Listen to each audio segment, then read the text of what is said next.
Hello. आज के इस एक्सप्लेनर में सीधा शुरुआत करते हैं। ट्रेडिंग की दुनिया अक्सर हमें लगता है कि यह सिर्फ बाजार को मात देने का अखाड़ा है ना? लेकिन जिन डेटा और रिपोर्ट्स पर आज हम गौर करने वाले हैं वे एक बिल्कुल ही अलग ही कहानी बयां करते हैं।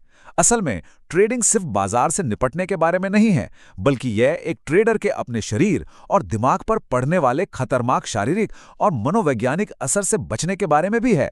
तो क्या सफल ट्रेडिंग का मतलब सिर्फ मार्केट को जीतना है या फिर अपने खुद के दिमाग को जीतना? ये एक ऐसा सवाल है जो उस पुरानी सोच को पूरी तरह से चुनौती देता है कि बस कुछ चार्ट्स या टेक्निकल एनालिसिस सीख लो और फाइनेंशियल फ्रीडम मिल जाएगी। जरा सोचिए, क्या होगा अगर सबसे बड़ी जंग स्क्रीन पर चल रहे चार्ट्स के साथ नहीं, बल्कि स्क्रीन के ठीक सामने बैठे इंसान के दिमाग के भीतर लड़ी जा रही हो? आज की इस चर्चा का रोड मैप कुछ इस तरह होगा। सबसे पहले हम देखेंगे ट्रेडिंग के 3 अलग-अलग तरीके, फिर करेंगे एक फाइनेंशियल रियलिटी चेक। उसके बाद हम उस छिपी हुई जैविक कीमत यानी बायोलॉजिकल टैक्स पर बात करेंगे जिसे अक्सर इग्नोर कर दिया जाता है। फिर समझेंगे कि अपने ट्रेडिंग माइंड को कैसे कंट्रोल किया जाए और आखिर में बात करेंगे एक सही और विनिंग स्ट्रैटेजी खोजने पर। चलिए भाग 1 से शुरू करते हैं। ट्रेडिंग के 3 तरीके, स्कैल्पिंग, डे ट्रेडिंग और स्विंग ट्रेडिंग। आइए सीधे बाजार के काम करने के बुनियादी तरीके में उतरते हैं।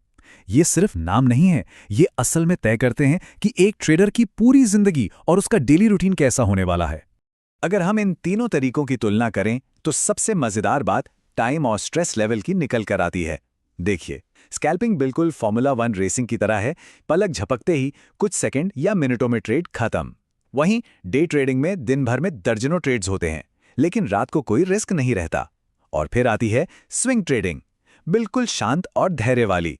यहां स्ट्रेस काफी कम होता है क्योंकि ट्रेड्स हफ्तों तक चल सकते हैं। स्विंग ट्रेडिंग को थोड़ा और गहराई से समझते हैं। इसका सीधा सा मतलब है बड़े प्राइस मूवमेंट को पकड़ने के लिए अपनी पोजीशन को कई दिनों या हफ्तों तक होल्ड करना। इसके लिए काफी धैर्य चाहिए होता है।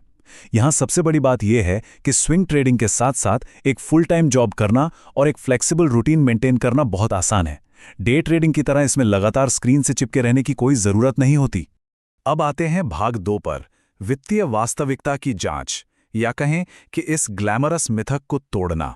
ट्रेडिंग के इन अलग अलग तरीकों को समझने के बाद अब वक्त है मार्केट की उस कड़वी सच्चाई का सामना करने का जिसके बारे में शायद ही कोई बात करना चाहता है। जरा इस नंबर पे गौर कीजिए, 89%। फरवरी 2024 के ESMA डेटा के मुताबिक कॉम्प्लेक्स फाइनेंशियल डेरिवेटिव्स यानी CFD का इस्तेमाल करने वाले 89% रिटेल डे ट्रेडर्स ने 12 महीने के अंदर अपना पैसा गंवा दिया। ये कोई छोटा मोटा आंकड़ा नहीं है, ये सच में चौंकाने वाला है। ये बिल्कुल साफ दिखाता है कि रोजाना की डे ट्रेडिंग में नुकसान का जोखिम कितना भयानक रूप से ज्यादा होता है और ये बार बार ट्रेड करना मुनाफे पर कैसे असर डालता है। कैम्ब्रिज यूनिवर्सिटी की एक स्टडी ने इसे बिल्कुल साफ कर दिया। डे ट्रेडिंग में जो बार बार ट्रेड करने की फीस और ट्रांजैक्शन कॉस्ट लगती है वो मुनाफे को पूरी तरह से निगल जाती है। जहां डे ट्रेडर्स को औसतन -3.8% का नुकसान झेलना पड़ा, वहीं कम ट्रेड करने वाले और धैर्य रखने वाले स्विंग ट्रेडर्स ने +2.1% का पॉजिटिव रिटर्न हासिल किया। इसके अलावा कैपिटल की जरूरत भी तो देखिए। अमेरिकी मार्केट में पैटर्न डे ट्रेडर रूल के तहत अगर कोई एक्टिव डे ट्रेडिंग करना चाहता है तो उसके अकाउंट में कम से कम $25,000 होने ही चाहिए। मतलब एंट्री बैरियर ही इतना ऊंचा है जिसे अक्सर नए लोग पूरी तरह से इग्नोर कर देते हैं। यहीं से हम अपने भाग 3 की तरफ बढ़ते हैं, छिपी हुई जैविक कीमत यानी स्क्रीन का असली प्रभाव। देखिए, पैसों के नुकसान को तो हम आसानी से गिन सकते हैं, लेकिन उस कीमत का क्या जो दिखाई नहीं देती? घंटों घंटों स्क्रीन के सामने बैठे रहने और बाजार के उतार चढ़ाव का इंसान की बायोलॉजी पर क्या असर होता है, चलिए इसे समझते हैं। रेडिट पर एक ट्रेडर ने अपना जो अनुभव शेयर किया है वो बहुत ही गहरा और सोचने पर मजबूर करने वाला है। 25 साल तक सॉफ्टवेयर सेल्स में काम करने के बाद जब इस इंसान ने फुल टाइम ट्रेडिंग शुरू की तो शुरुआत में तो बहुत मजा आया, एक एड्रेनालिन रश महसूस हुआ। लेकिन बहुत जल्द उन्हें अपने ट्रेडिंग के घंटों को अचानक से कम करना पड़ा। क्यों? क्योंकि एड्रेनालिन का वो लगातार रश उनके मेंटल हेल्थ को पूरी तरह बर्बाद कर रहा था और उन्हें रिवेंज ट्रेडिंग की उस खतरनाक खाई में धकेल रहा था जहां इंसान बस नुकसान की भरपाई के लिए गुस्से में ट्रेड करता है।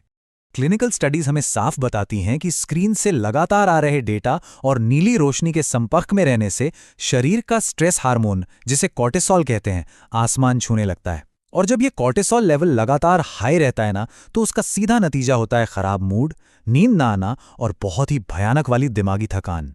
इन दोनों तरह के ट्रेडर्स के फर्क को देखिए। बिना रुके इंट्राडे ट्रेडिंग करना इंसान के शरीर को पूरी तरह से एंग्जाइटी और घबराहट के जाल में फंसा देता है। इसके एकदम उलट जो लोग टाइम सेट करके ट्रेड करते हैं, स्क्रीन से रेगुलर ब्रेक लेते हैं, उनकी इमोशनल रेजिलियंस यानी असीमित तनाव सहने की क्षमता कहीं ज्यादा होती है। तो इस बायोलॉजिकल स्ट्रेस से कैसे बचें? यहीं से आता है हमारा भाग 4, ट्रेडिंग माइंड पर नियंत्रण। आइए देखते हैं कि बाजार की इस भावनात्मक उथल-पुथल को शांत करने के लिए कौन से टूल्स काम आ सकते हैं।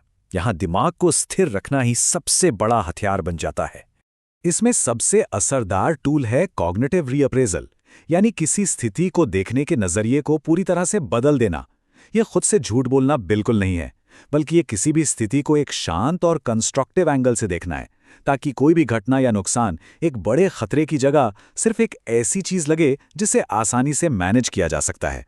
प्रॉप ट्रेडिंग फर्म FTMO का ये फ्रेमवर्क इसका एकदम परफेक्ट उदाहरण है। मान लीजिए एक स्टॉप लॉस हिट हो गया, पहला ख्याल क्या आएगा? अरे यार, मैं तो फेल हो गया।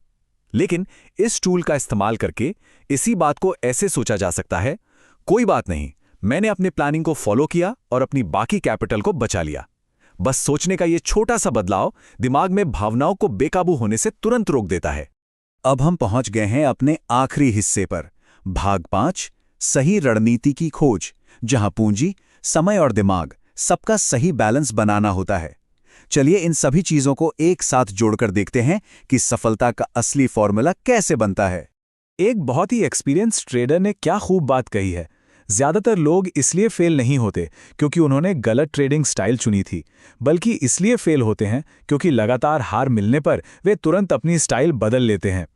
किसी नई जादुई स्ट्रैटेजी के पीछे भागने से लाख गुना बेहतर है कि अनुशासन और निरंतरता बनाई रखी जाए।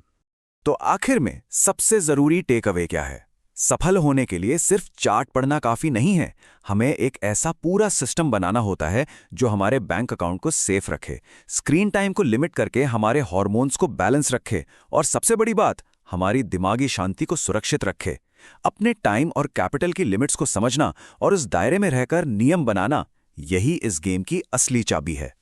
अब इस एक्सप्लेनर के अंत में एक सवाल है जिस पर हम सबको सोचना चाहिए। बाजार का शोर तो कभी शांत नहीं होगा, लेकिन क्या हम उस शोर को खुद पर हावी होने देंगे या फिर एक शांत और कंट्रोल्ड माइंड से उस बाजार पर जीत हासिल करेंगे? याद रखिए, एक शांत दिमाग ही अंत में बाजार को जीतता है। ये सच में एक ऐसा विचार है जिस पर गहराई से सोचने की जरूरत है।